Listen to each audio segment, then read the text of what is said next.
Kalau pas National Anthem mau berdiri apa enggak usah?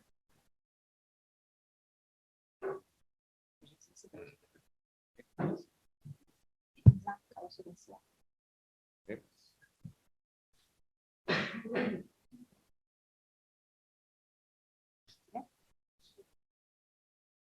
Assalamualaikum warahmatullahi wabarakatuh. The Honorable Vice Rector of Universitas Pancasakti Tegal, Dr. Purwoso Songko, the Honorable Director of Postgraduate Program Universitas Pancasakti Tegal, Professor Dr. Siti Hartina, our beloved colleague, Head of Office of Cooperation and International Affairs, Dr. Yoga Prihatin, all distinguished speakers, ladies and gentlemen, and all the participants of second MALAPY 2022. Good morning and welcome to Universitas Pancasakti Tegal.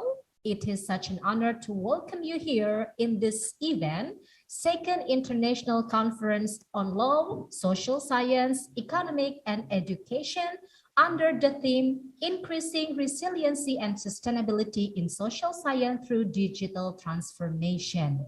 I am Ihda Rosdiana and I am your host for today's agenda. Well, ladies and gentlemen, this event will be divided into several segments. The first is the opening. The second is singing national anthems. Third is welcoming speech. Fourth is opening speech. Fifth is plenary session, followed by parallel session, and the last is closing. Well, ladies and gentlemen, let us commence this event by saying Basmalah. Bismillahirrahmanirrahim. Ladies and gentlemen, please raise for National Anthem of Indonesia Raya, National Anthem of Afghanistan, Russia, Morocco, Malaysia, and India. Bapak Ibu, dimohon berdiri.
अधिनायक जय हे भारत भाग्य विधाता पंजाब सिंधु गुजरात मराठा द्राविड उत्कल बंगा विंध्य हिमाचल यमुना गंगा उच्छल जलधि तरंगा तव शुभ नामे जागे तव शुभ आशीष मागे गाहे तव जय गाथा जन गण मंगलदायक जय हे भारत भाग्य विधाता जय हे जय हे जय हे जय जय जय जय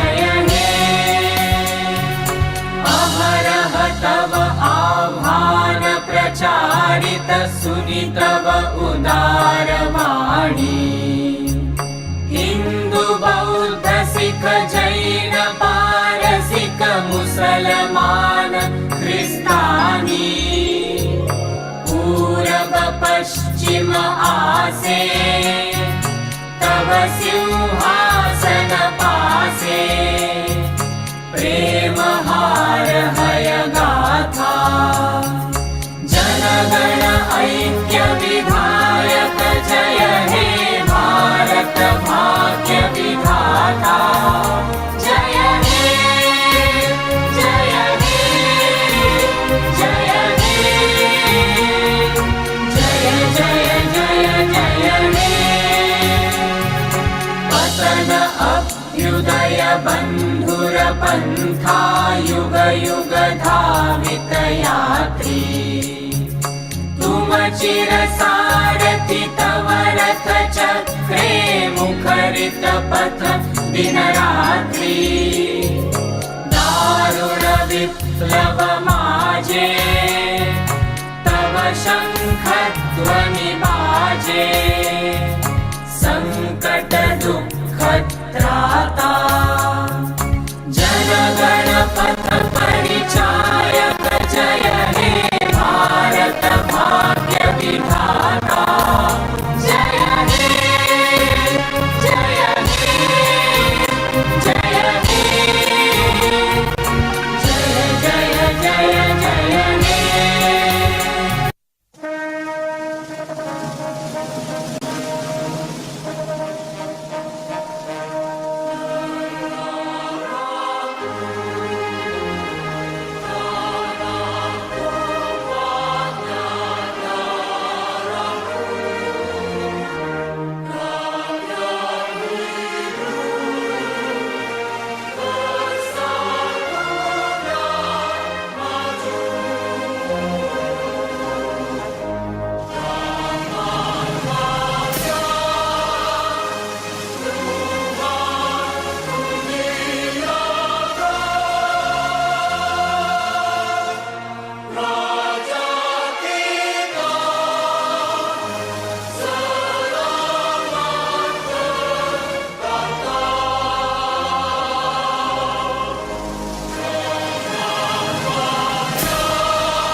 Ladies and gentlemen, please be seated.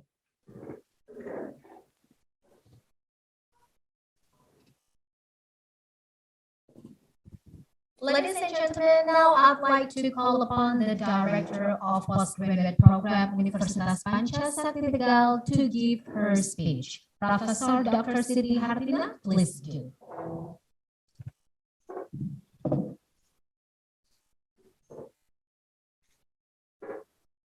Bismillahirrahmanirrahim. Assalamualaikum warahmatullahi wabarakatuh. The Honorable Vice Rector of the University of Pancasakti Tegal, Dr. Purwosusongko MPD. The Honorable Dr. Lutfurrahman Aftab, PhD, Magister Philosophy Director of Research and Application of Mili Institute of Higher Education, Afghanistan. The Honorable Dr. Taurabi Amina, University of Morocco. The Honorable Ms. Tarkova Yulia, PhD, Moscow City University, Sumatera, Russia. The Honorable Associated Professor Dr. Syahra binti Hussein, University Malaya, Malaysia. And Dr. Yoga Prihatin of Cooperation and International Affairs of the University of Pancasakti Tegal as the moderator of this conference. The Honorable Distinguished Participant of MALAPY Virtual International Conference on Increasing Resiliency and Sustainability in Social Sciences Digital Transformational. Dan juga teman-teman dari pasar sarjana yang hadir pada hari ini. Ladies and gentlemen, allow me to welcome all of this conference participants by first praying our grateful and praise to Allah for blessing, grace, and mercy that have made us possible to gather here in this room in excellent condition and health. Thank you very much, Dr. Purwosusongko. Ladies and gentlemen, and all the participants of Second MALAPY 2022, now we come to the plenary session, and I'd like to hand over this session to our moderator for today's event. I'm going to call Dr. Yoga Prihatin as the head of Office of Cooperation and International Affairs. Dr. Yoga, are you there? Good morning. Yeah, good morning, Dr. Yoga. Okay. Good morning. Okay, thank you, Bu Nana. Dr. Yoga. Yeah, thank you so much. Well, good morning, ladies and gentlemen. I'll be the moderator for you today. First of all, I would like to express my deepest gratitude to the director of postgraduate program, Professor Dr. Siti Hartina, and also the vice rector of Universitas Pancasakti Tegal, Dr. Purwosusongko. Well, okay.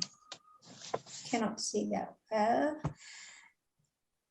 Dr. Lutfurrahman Aftab, correct me if my pronunciation is wrong. Dr. Aftab is serving as the Director of Research and Publications at Mili Institute of Higher Education. He is also working with CCSE, Canadian Center of Science and Education, and UCSF, University of California, San Francisco. His research work entails writing proposals, developing questionnaires, and report writing of different nature, including social and political studies. Ladies and gentlemen, that's all for a short introductions of Dr. Aftab. Hello, Dr. Aftab. Yes. But Can I I cannot. start? Yeah, but I cannot see you. Operator. Wait, hold a second. Operator, have you highlighted the Dr. Aftab?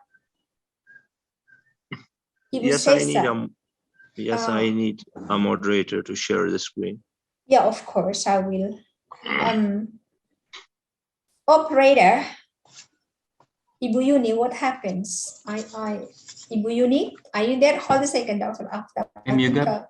Could you please to ask Dr. Lutfurrahman Aftab to open the camera because we cannot to. Okay, Dr. Yeah. Aftab, could you on cam, please? Okay, thank you so much. That's you. Okay. Okay. And Yeah, no problem. okay, thank you. Okay, thank you.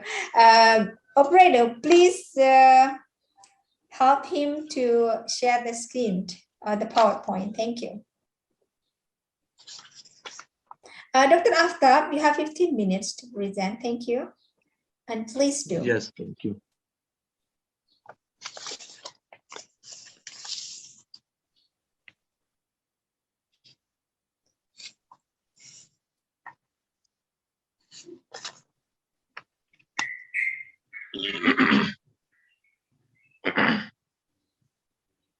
So can I start, Dr. Yoga? Yeah, please.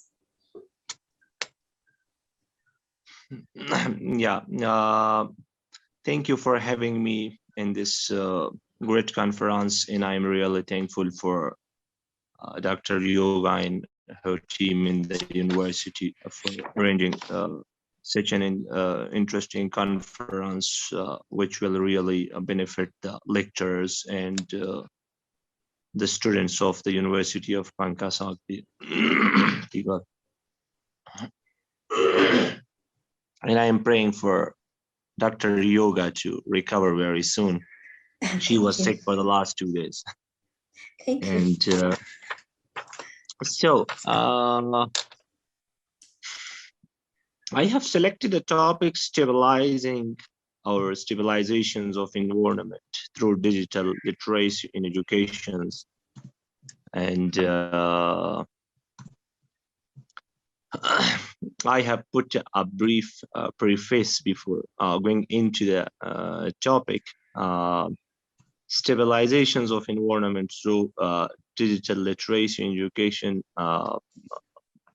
is a topic that has a very broad meanings, and it is hard for someone to discuss everything that encompasses the topic.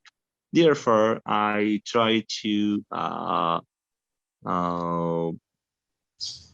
just explain the gist of the main topic, and will more specifically discuss 3 main issues which are very important for our students and for our lecturers to understand.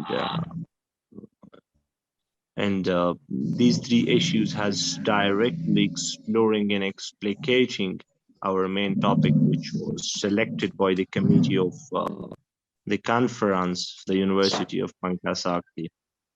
So these 3 topics are on the need and importance of digital literacy, which I will just simply explains the importance of digital literacy in modern world today.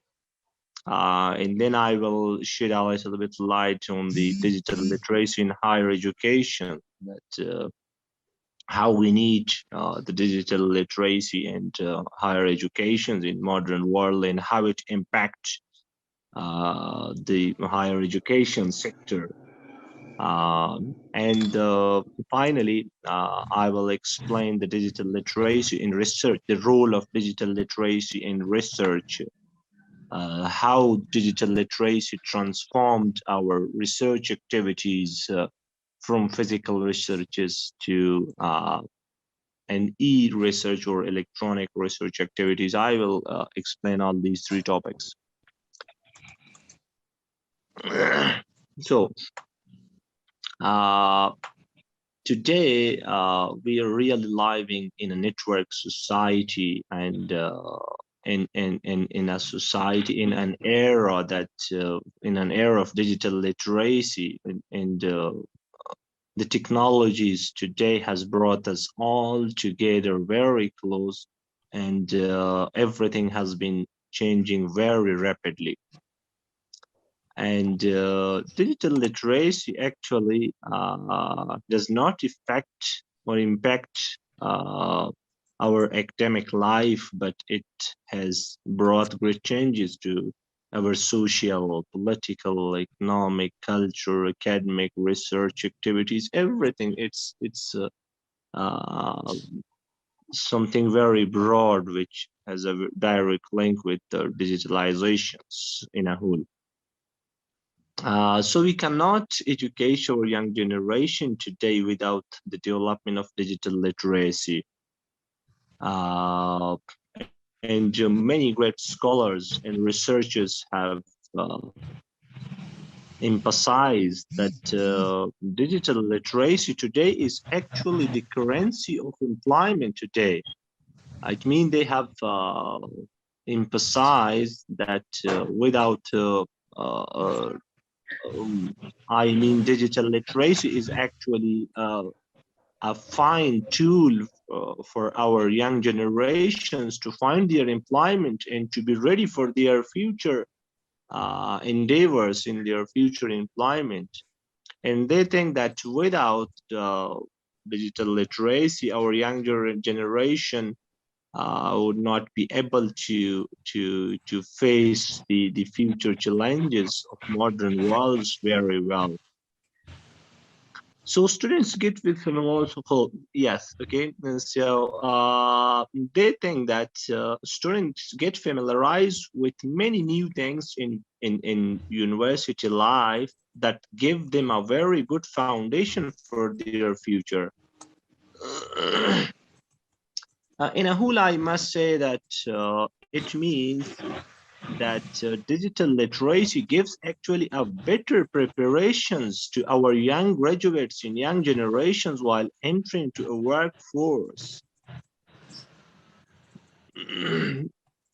So I'm trying not to go in depth and everything, because I'm just only having 15 minutes. I'm trying just to explain the main ideas in gist of what we are explaining.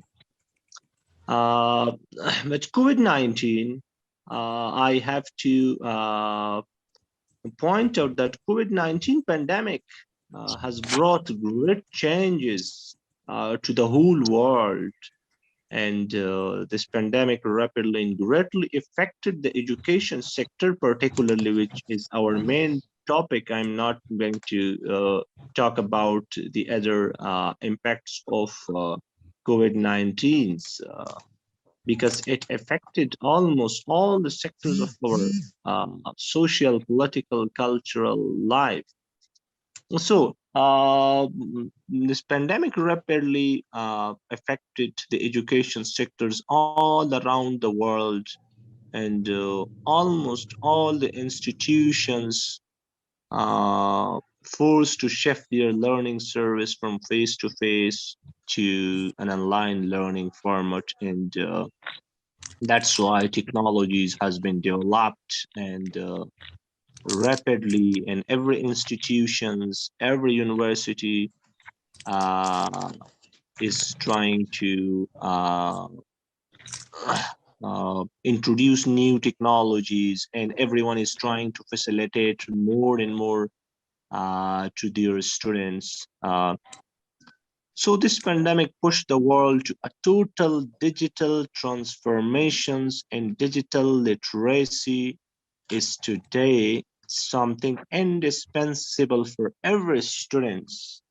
It means that the pandemic has pushed the digital literacy to a new app to a great extent today. Every institution is focusing on the digital literacy. So simply we cannot live without improving digital literacy in this modern world. So our next topic is explaining the role of digital literacy in higher educations and the impacts of digital literacy on higher educations.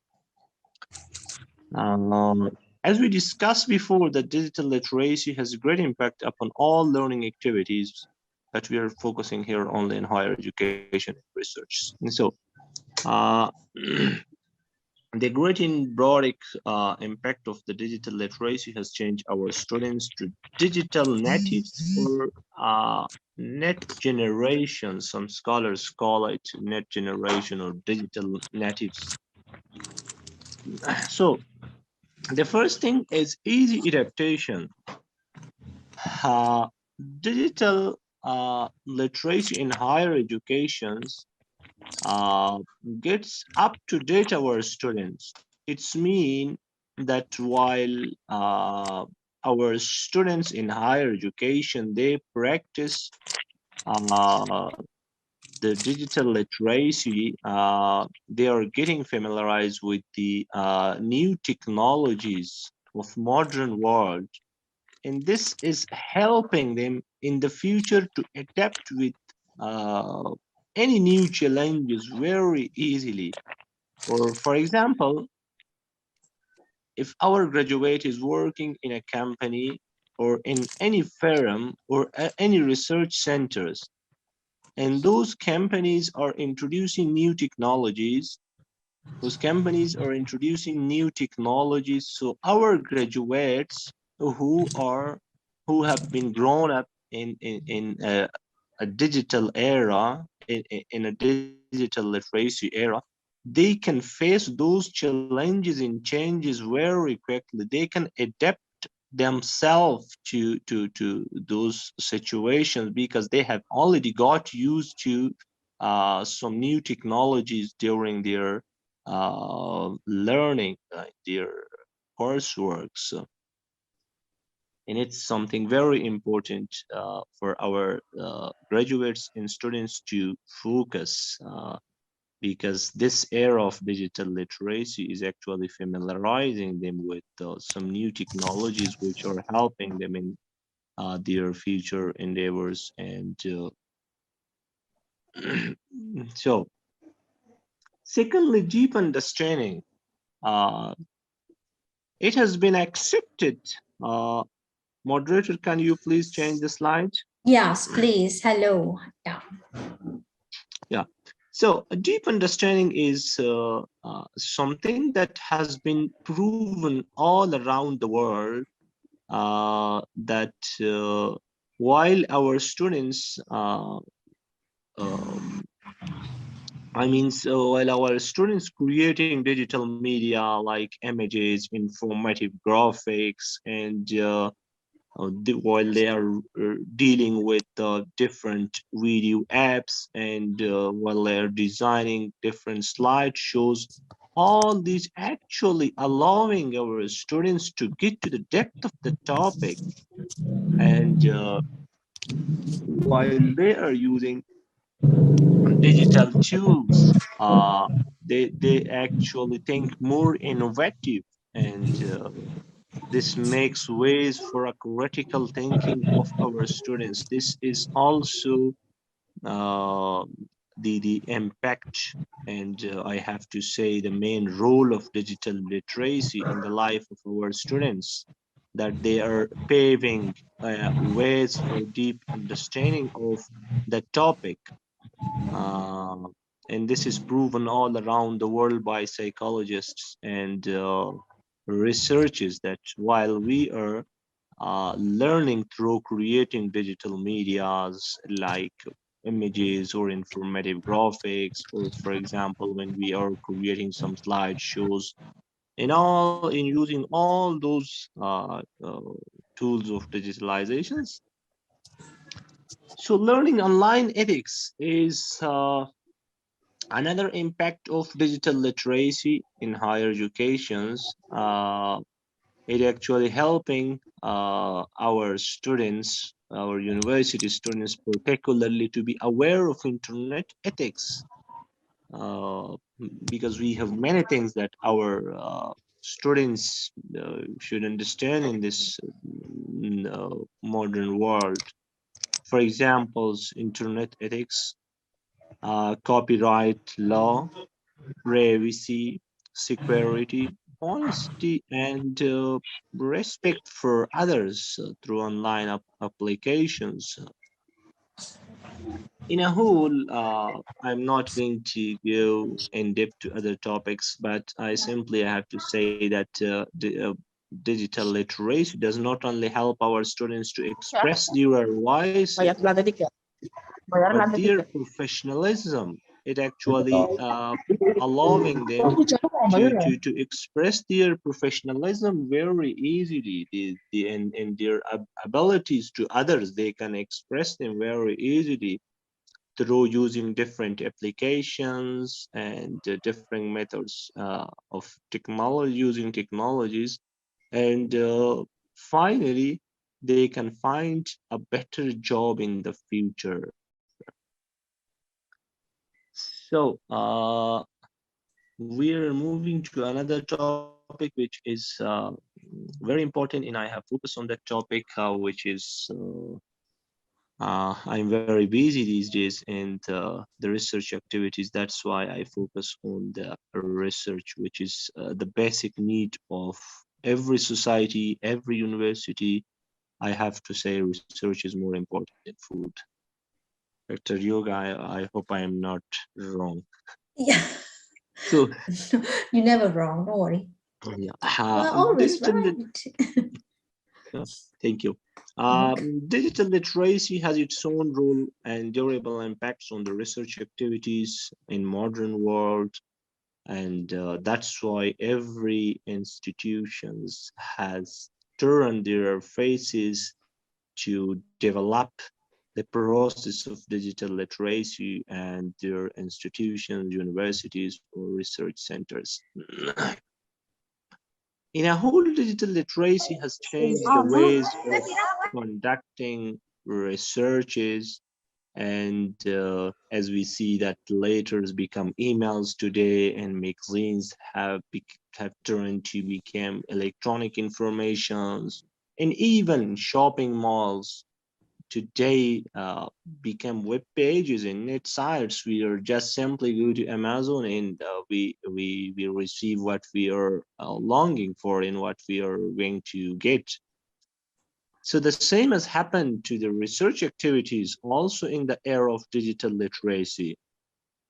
And so because the development of the digital literacy, physical research has been replaced to a great extent by electronic research and electronic infrastructure, or EIF infrastructure, which is a very common terminology in today's digital literacy era.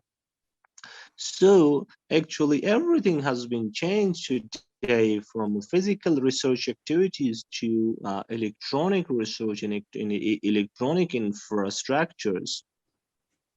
I'm going to explain some of, I have selected some of the examples here below, which are a very clear examples for our students to understand that today we are not supposed to do everything physically in our research, but we need to adjust ourselves and improve ourselves in digital literacy era. So first is ebook and e-journals, electronic journals. Now, we see that today academic and printed journals have almost replaced by e-journals.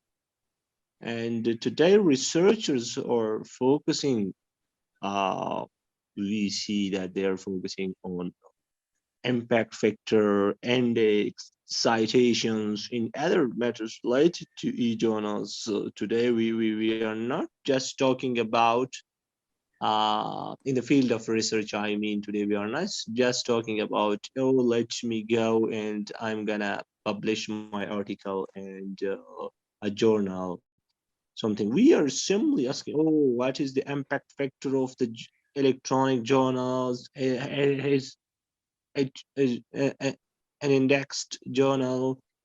How many times my articles have been cited by other scholars, and many other matters which are today we are focusing in this digital literacy era.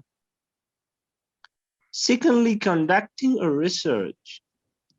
Today, the methodologies of conducting research has been totally changed, and the ways in methodologies that we were using just a decade before, just a decade or two before, we are not supposed to use those methodologies today. And today, searching for writing a literature review is entirely different from what we had before the era of digital literacy. For examples, before the era of digital literacy, our students would go to mostly to go to a library. They were sitting, searching catalog, and looking into the shelves of the university library. They were supposed to find a book, many books, for example, 10 to 5 books, and they were looking for the information they wanted for their a literature review, for example. I mean, when our students were doing a literature review, they were going to a library, looking in the shelves, finding catalogs and all bibliographies. But today, searching has been changed. Our students simply goes to an online search engines or any online search centers, and they are searching, just writing their topic, and they are searching. So that's why I advise our students or young generations to focus on uh, the new research methods. For example, we have PubMed, and it has its own rules and directions for searching. So our students need to understand those search methods, to how to search the exact thing what you need for your literature review or for anything you are searching for. And data collections, secondly, or thirdly, sorry, data collections, the methods of data collections has also been changed today because of in the era of digital literacy. Today we collect data by for our research is not collecting data for our research is not the way we had before the digital literacy. We are not 100% supposed to go to a household or to an individuals and make the record of his or interview and then type everything like what we were doing in the past. Today we are not going to we are not 100% supposed to go to a household for a survey or for to an individuals and ask him some questions or fill our design questionnaires and then coming to type everything. We can do that today very easily by designing e-questionnaires, and the distribution is also very easy. We can send our questionnaire through our emails, and we can also call someone even for to fill our questionnaires through cell phones. And I am sure that our students and lecturers have received some such calls and telephone calls. For example, a company calls them that I have some simple questions from you, please. Do you have 5 minutes? And and they fill up their online questionnaire. So data collections methods today has been changed because of the development of digital literacy. Therefore, our students and lecturers need to get used to these techniques, these methods. For example, we have many types of questionnaires in our research. As I said before, we have telephone questionnaires, we have emails questionnaires, we have in-person questionnaires, different questionnaires. So our researchers need to understand all these things in the era of digital literacies. Today we are in the part of publications. Today, in this era of digital literacy, we don't need to go to a publishing company and ask them, oh, I have worked on a research and I have my reports, manuscript, or anything you have done. You don't need to go to a publishing company and ask them to create an online account. So you just simply logging into an account that you have already created in any e-journal or research centers and request them to publish your articles. Very easy. So the publication of our research paper today in the era of digital literacy is very easy, and it has been changed. And even in a minute, you can your research can be reached to millions of people around the globe.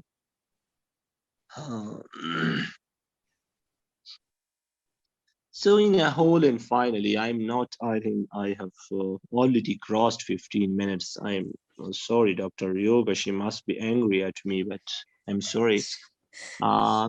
In a whole, today we are doing all the calculations in complex analysis only by clicking or typing some special formulas. For example, I am using by myself Stata, which is a very friendly applications for doing and for data management and data analysis, which has been used widely in America, in European countries, in European institutions all around the globe by millions of people. So this was a very short introductory information about digital literacy, particularly the role of digital literacy in higher educations, and particularly the role and impacts of digital literacy in our research activities, which is the basic needs of today's institutions and research centers.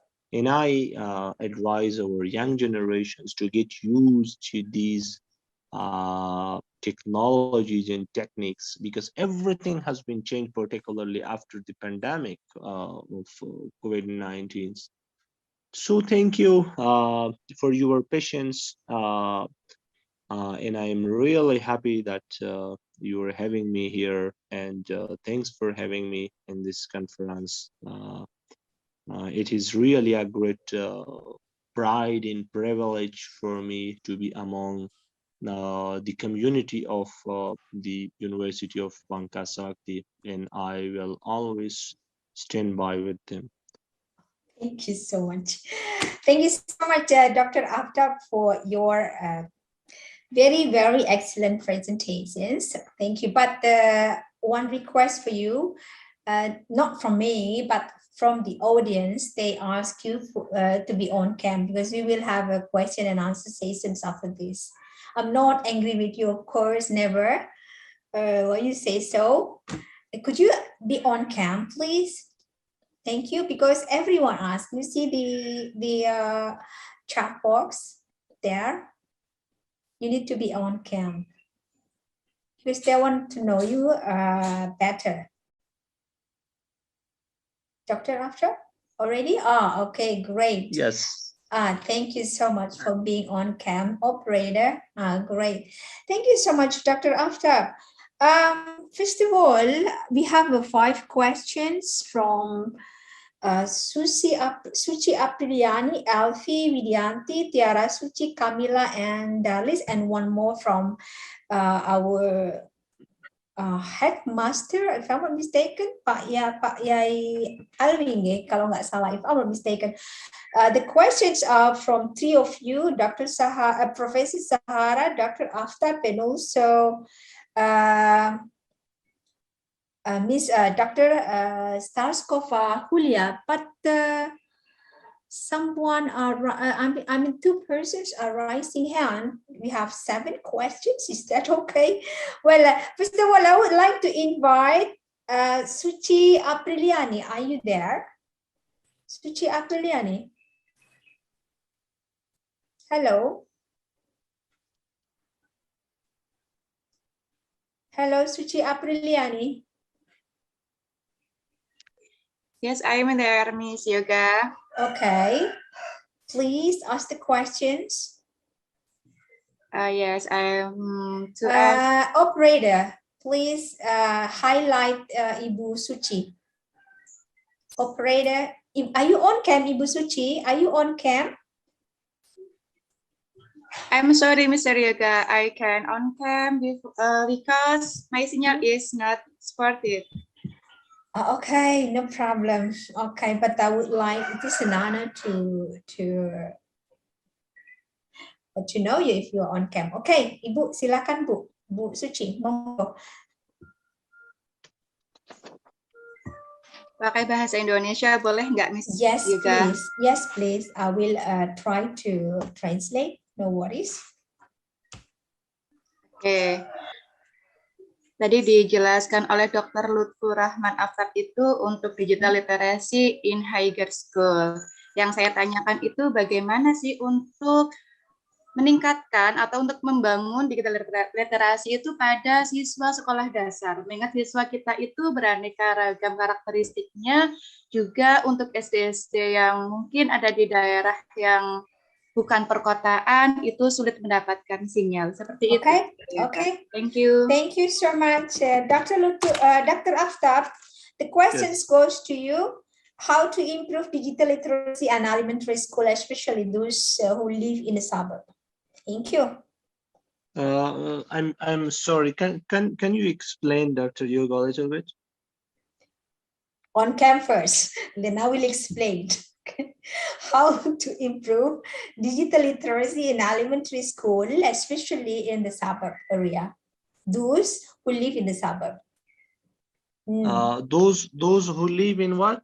In the suburb, in the remote area. Okay. Yes, that's a very interesting questions.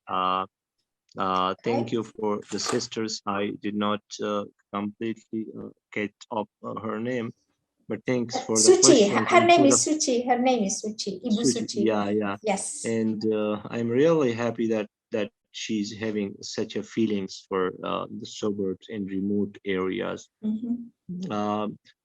Actually, remote areas in suburbs of one country is different from another countries. For example, in third world countries, we have different types of suburb areas. I mean, based on the facilitations that has been provided by the governments. And if we are if we are looking into the United States and find there some remote areas, those remote areas are different from the remote areas of Indonesia and simply from Afghanistan. I mean, based on the development of the every countries, there are different facilitations that has been provided to the remote areas. But simply, I have to say that those remote areas that has access to the internet, they can use all the technologies that has been introduced, LMS system, and I think LMS system is a very friendly systems for elementary students, even in Afghanistan's many institutions during the COVID-19, many institutions and primary schools, they started using LMS for their students, and because it has many great options for the students. It has even interesting games when the students are getting bored, and they can play games with their tutors or something like that.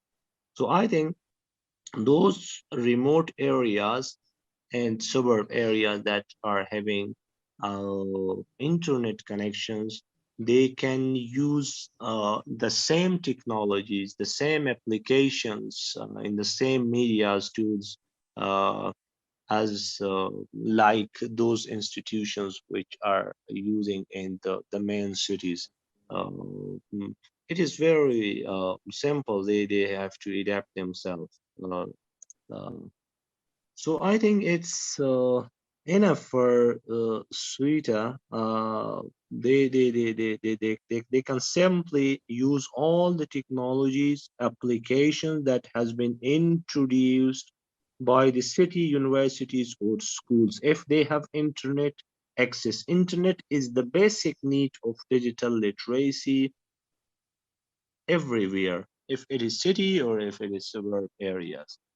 But if there is no internet, the institution in suburb areas are, it's very hard for them to adapt themselves to the era of digital literacy. Okay, Dr. Aftab, thank you so much for the question. So the conclusion is, it is very hard for those who live in the suburb area or in the remote area to improve themselves in terms of digital literacy because of the facilitations, the demographic.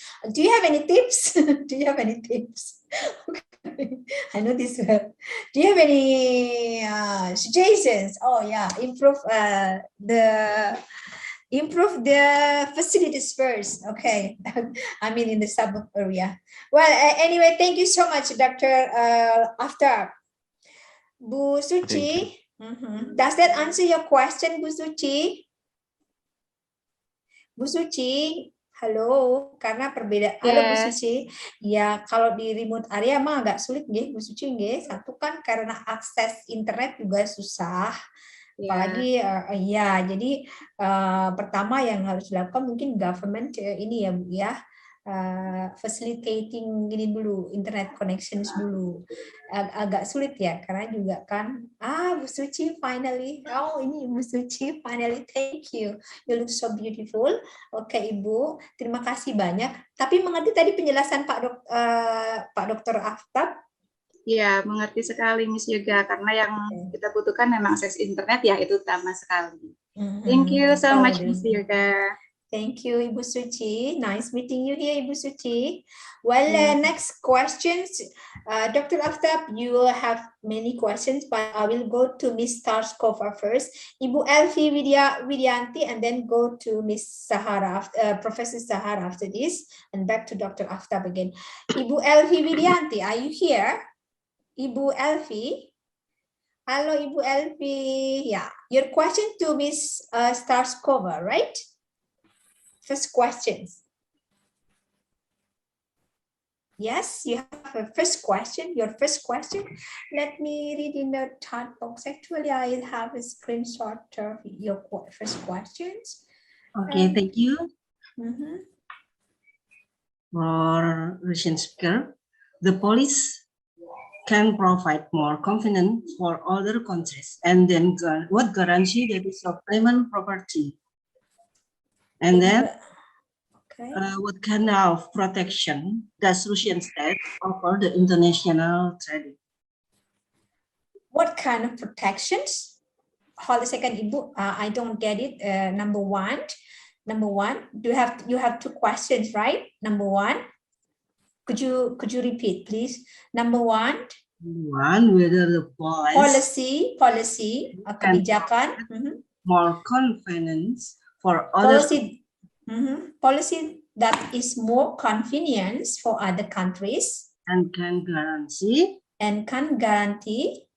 that is implemented properly. the implementing.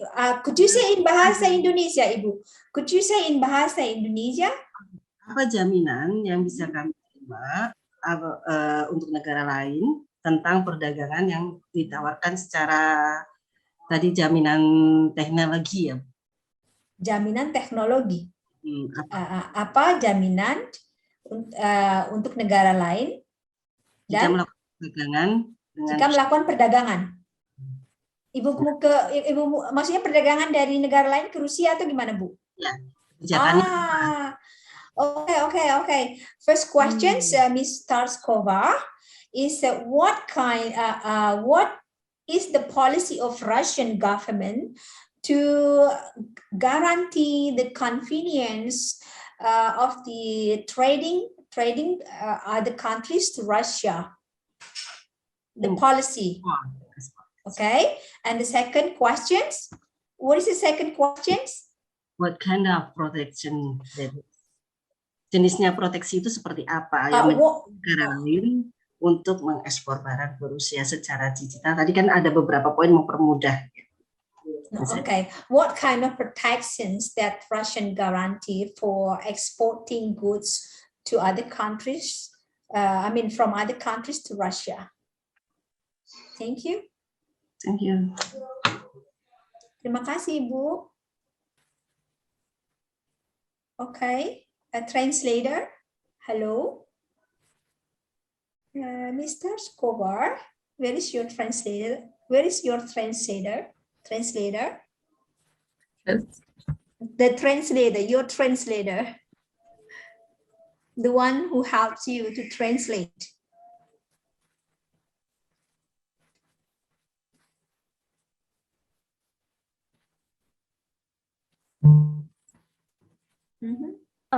Юлия Михайловна, вам задают вопрос, и просто ответить. Может ли политика обеспечить больше удобства для других стран, и может ли гарантировать Россия, что она реализуется должным образом? Наше правительство может ли это гарантировать? Ну, вот мы по первой схеме отвечаем, что, на наш взгляд, поскольку вопрос цифровизации имеет глобальный характер, целесообразно решать эти вопросы именно на уровне мирового сообщества, создание универсальных документов, которые впоследствии будут имплементированы в правовые системы, законодательства стран, которым это интересно. В таком случае будет единообразное видение государства, единообразное правовое регулирование. In our opinion, according to Ms. Julia, in our opinion, since the issues of digitalization are global in nature, it's advisable to solve these issues at the level of the world community, means the creation of general documents which will then be implemented in the legislation of countries that are interested in it. In this case, there will be a uniform vision of states, uniform legal regulation. That's all. So do you have a legal... and also, I'm sorry, the second question. Ms. Julia would like to emphasize once again that indeed the issues of digitalization have affected all spheres of public life. Literally 5 years ago, there was no such possibility of, for example, online communication with colleagues from other countries. Now we can communicate and exchange the experience with each other. So it means that Russian government has policy or has regulations to protect other countries in exporting goods to Russia. Они спрашивают, они хотят уточнить, то есть это все, что делает Россия вот в данной политике, в данной сфере. Можно просто согласиться. Все, что делает. Yes. Проводится политика в области цифровой трансформации различных сфер общественной жизни. There are policy which available in all spheres of the Russian Federation. Нормативно-правовое регулирование было указано на одном из слайдов презентации. Also, the normative regulation there was one on the slides of the presentation. Oh, В России- Oke, Ibu, regulasinya ada di slide of presentation tadi, Bu. Menurut beliau, gitu Bu. Jadi ada proteksi dan regulasinya tadi ada di presentasinya beliau. Ibu Elvi, halo? Are you there? Ibu di mute, Ibu di mute, jadi saya nggak dengar. Ya, saya sedang membaca salah satu kebijakan itu kan karena Rusia terkenal sangat ketat ya, negara besar sangat ketat dalam peraturan apapun, makanya saya tertarik untuk mempelajarinya. Salah satu negara saya tertarik untuk mempelajarinya karena di Rusia sendiri itu kan sangat ketat peraturannya. Apakah ada implikasi peraturan yang tersebut di IMBA lagi mengadakan penelitian itu benar diterapkan, bisa mempermudah orang ekspor di negara tersebut? Karena yang saya tahu. Okay. I got it. The questions, further question is terakhir Bu ya, pertanyaan terakhir ini soalnya ada banyak pertanyaan. Okay. The further question is the regulations really implemented by Russian government? Because Russian Federation has a very tight tight regulations toward this kind of trading. И также вам, Юлия Михайловна, вам также задают второй вопрос, и они спрашивают, потребности цифровой экономики формируют новые вызовы для права интеллектуальной собственности. Как, на ваш взгляд, каковы вызовы цифровой экономики, как идет развитие цифровой экономики в нашей стране, и также просят назвать негативные и позитивные последствия для общества и правительства, то есть как реализуется там. Да, давайте тогда начнем с того, что я последнее прислала. Ключевой задачей Российской Федерации является адаптация законодательства Российской Федерации в сфере правовой охраны интеллектуальной собственности к вызовам цифровой экономики. Предлагается реализовать около 14 новых информационных систем по регистрации и охране прав на объекты интеллектуальной собственности. В настоящее время данную политику проводит Федеральная служба по интеллектуальной собственности Российской Федерации. Она сосредоточена на переходе к электронному документообороту, расширению ассортимента глобальной патентной информации, доступной в режиме онлайн, полной автоматизации процесса формальной экспертизы заявок, в целом расширение и улучшение спектра и качества цифровых услуг.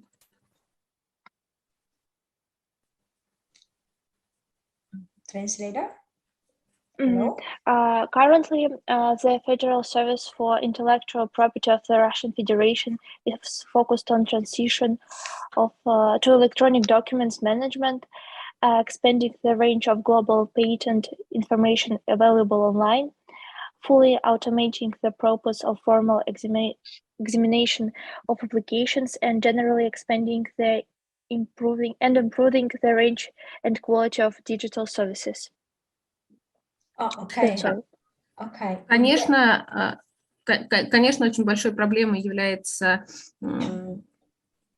обеспечение защиты от несанкционированного доступа к объектам интеллектуальной охраны.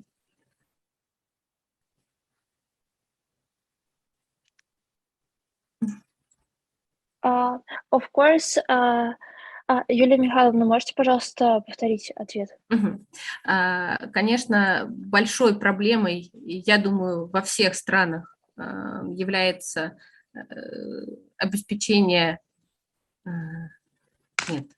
несанкционированный доступ к объектам интеллектуальной собственности, поскольку... Давайте прям по предложениям, наверное, переводить, так, наверное, будет удобнее.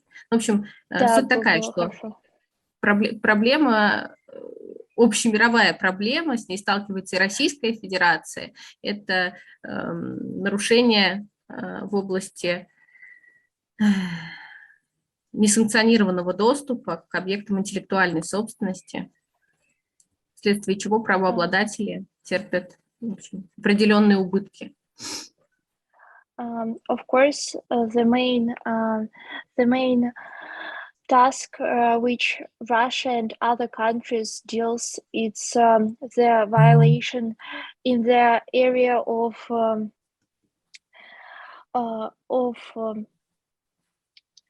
unauthorized access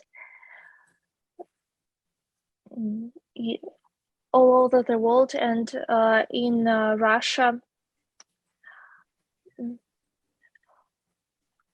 The Russia providing the protection of against the authorized access.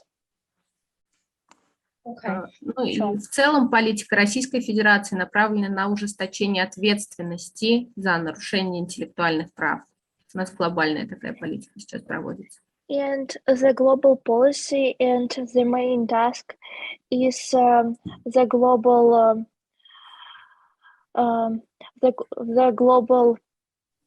нарушение. Ужесточение ответственности за нарушение в области интеллектуальной собственности. The global tightening for this violation. Okay. Ibu Elvi, sudah translate or no? Ya tentunya ada pelanggaran Ibu, ada pelanggaran tadi ya, violations ya, pada prakteknya ya, tentunya ada. Oh, okay. Thank you, Ms. Starskova. Thank you so much for the answers. Thank you. Now I would like to invite those who ask Professor Sahara first. Tadi yang tanya ke Profesor Sahara, Sinten B, saya harus cek dulu. Wait a moment. Let me check the screenshot. Kamila, Ibu Kamila, are you there? Ibu Kamila, Professor Sahara, are you there? Yes, I rejoined. Okay, thank you. Let me invite Ibu Kamila. Ibu Kamila, hello. Yes, I am here, Ibu Yoga. Yeah, please do. I have a question for Professor Dr. Zahara. I am a teacher of kindergarten school. So my question is how to choose the best storybook that can support to developing akhlak Islami and good character for our children. That's my question, Bu Yoga. Thank you. I think I don't need to translate because Professor Zahara will answer you directly. Terima kasih. Thank you, Ibu Kamila. Just to clarify, to choose the best one, the best storybook for children. Oh, okay. This is actually quite generic questions. Yeah, Ibu Kamila memang teachers at kindergarten ya, at preschool ya, PAUD, guru di PAUD ya. Ibu Kamila ya, okay. Yes, this is a very good question actually because yeah, we have to start all the akhlak, the good manners, yeah, the good moral from the early childhood education from PAUD lah. Ya, dari PAUD memang bagus kita mulakan dengan storybook, ya. So apakah how to choose the best storybook? Of course, we have before we choose the storybook to read for the student or to ask student to read by their own. For sure, we need to read first. Ya, we need to kita perlu baca dahulu, teliti dahulu, pilih dahulu dan lihat siapakah tokoh-tokoh yang ada dalam buku tersebut yang dapat diteladani oleh kita punya pelajar lah. So of course we need to read first, yeah, and then because what we want from the storybook, we want them to maybe to follow, yeah, untuk mengikuti kedua hasanah, untuk akhlak mulia. Jadi untuk itu kita mesti memilih buku-buku yang mendekatkan kanak-kanak ini dengan amalan baik. Ya, jadi untuk itu kalau kita sebagai Muslim akan pilih buku-buku yang ada mungkin cerita para nabi, Qisasul Anbiya, yang telah dimudahkan untuk kefahaman kanak-kanak, bukan kefahaman dewasa ya, bukan kefahaman orang tua, tapi kefahaman kanak-kanak. Sebab the best and the true story actually from Qisasul Anbiya. Ya, because ada story semua cerita dongeng. Ya, boleh pilih ya, cerita tentang pari-pari, cerita tentang mungkin si tanggang atau apa-apa cerita. Tapi semua cerita itu adalah cerita dongeng. Jadi cerita terbaik adalah cerita from the storybook. Ya, from the Qisasul Anbiya. From the Qisasul, sorry, because I had something. Okay, Qisasul Anbiya yang dipermudahkan ya. Kalau saya boleh contoh ya, kisah para anbiya yang telah difilmkan dalam bahasa Inggeris. Contohnya ya, ini cerita yang saya pada masa saya mendidik anak-anak saya dahulu. Cerita itu dalam bahasa Inggeris menceritakan tentang Nabi Nuh, the Noah's Ark, tentang bahtera Nabi Nuh. Tapi diceritakan oleh orang Kristian. Ya, bagaimana cerita Nabi Nuh itu difilmkan, kartun itu dikumpulkan binatang itu 2x2, dua naik sepasang kan, yang jantan dan betina naik ke botnya. Jadi itu sangat menarik sebenarnya. Jadi kalau kita jadi guru, sepatutnya kita memudahkan kefahaman murid kita untuk memahami Qisasul Anbiya, kerana itu adalah kisah benar yang ada, dan kisah itu sebenarnya memberi tauladan kepada anak-anak untuk khususnya untuk melahirkan akhlak yang mulia. Itu poin yang pertama lah yang saya rasa saya boleh share. Tapi Ibu Kamila sendiri, saya kira sebagai guru di PAUD mungkin memang ada pengalaman yang banyak juga ya, boleh kita kongsi dan boleh diaplikasi. Jadi itu saja untuk ini, Dr. Yoga. Thank you. Yeah. Well, thank you so much, Ibu Professor Sarah and Ibu Kamila. Thank you so much. Ladies and gentlemen, because of the time limitation, I limit the question only for 3 persons, because our next honorable speaker from Morocco, Dr. Amina Turabi, she is here ready, and she's going to have examinations after after her presentation. So thank you so much, Miss Tarskova Julia, for your presentation and for you being here today with us. It is a great honor for me as the moderator, and also it is a great honor for Universitas Pancasakti Tegal. You may stay or you may leave. It depends on your activities, on your agenda. Thank you so much, Professor Zahara, for being here today. I know you have 2 conferences today, and thank you for managing the time well, so you can be in for question and answer session. Thank you so much. We are greatly honored for having you here. And also, thank you so much for my beloved friend, Honorable Speaker Dr. Aftab from Mili Institute University. Thank you for being here. Thank you. We are really sorry for waking you up in the early morning, or also for Ms. Tarskova Julia. Thank you. Dr. Yoga, thank you so much. I have saw some questions of our friends. If you have time, I can just simply and quickly answer those questions. Yeah, okay, please. Yeah. Please highlight Dr. Aftab, please, operator. Yes, please. Yes, please. Yeah, operator. I'm sorry. I received. Let me share my videos. So I just received a questions from a listener, and he asked about the different types of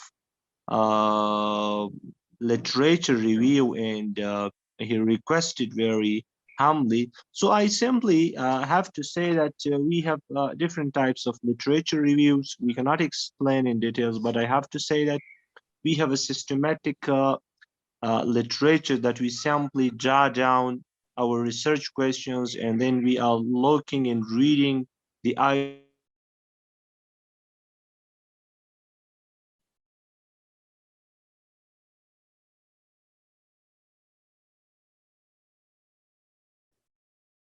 I think the connections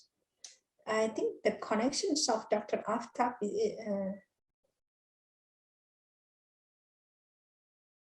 yeah, I think not me, right?